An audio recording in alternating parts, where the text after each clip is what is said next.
Gubernur Jawa Barat kagum banget dengan toleransi yang ada di Dusun Susuru, Kertajaya, Panawangan, Ciamis. Di dusun itu, semua penganut agama dihormati, termasuk agama lokal Sunda Wiwitan. Ini dia sampaikan dalam kanal YouTube Kang Deddy Mulyadi Channel.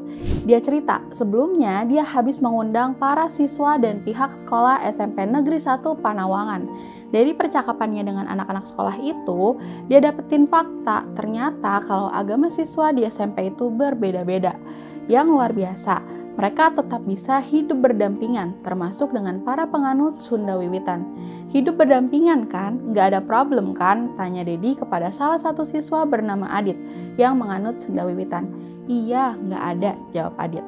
Kang Deddy kemudian cerita kalau di kampung Susuru selain ada masjid, juga gereja, dan penganut Sunda Wiwitan. Cuma emang penganut Sunda Wiwitan nggak punya tempat ibadah, karena kan mereka tempat ibadahnya semesta, kata Deddy. Kang Deddy juga berbicara soal hak penganut Sunda Wiwitan di podcast Akbar Faisal pada 28 November 2024 lalu. Menurut Kang Deddy sendiri, Sunda Wiwitan sebenarnya bukan agama, tapi kalau sebagian menjadikannya agama itu sih sah-sah aja. Menurutnya itu hak warga yang sama-sama harus kita hormati. FYI, Sunda Wiwitan adalah agama lokal yang dianut masyarakat Sunda yang hidup di Jawa Barat.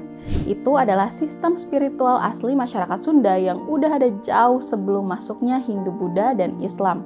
Sunda Wiwitan ini agama leluhur yang gak lahir dari tokoh kenabian atau wahyu kitab, melainkan dari sikap kejiwaan intuitif dari batin terhadap alam, leluhur, dan kehidupan.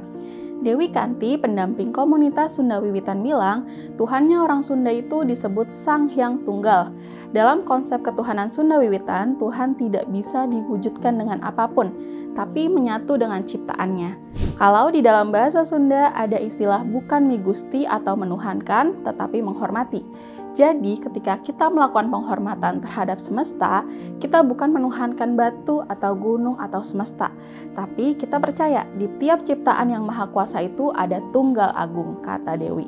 Masalah dimulai ketika Indonesia berupaya membentuk identitas nasional. Ada paham agama harus sistematis, punya kitab suci, nabi, tempat ibadah, dan struktur hierarki formal. Maka lahirlah keputusan hanya 6 agama yang diakui negara, yakni Islam, Kristen, Katolik, Hindu, Buddha, dan Konghucu.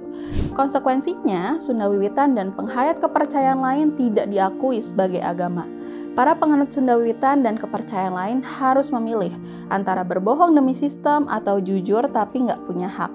Bagi mereka yang tetap teguh memegang identitas agama lokal, mereka akan mengalami diskriminasi. Mulai dari nggak bisa mengakses pernikahan yang dicatat negara, nggak bisa ngisi kolom agama pas sekolah, dan banyak lainnya. Diskriminasi juga dilakukan oleh masyarakat. Anak-anak penganut Sunda Wiwitan sering dipinggirkan, baik oleh sesama teman bahkan gurunya sendiri. Baru belakangan, hak-hak penganut Sunda Wiwitan dan agama lokal lainnya mulai diakui.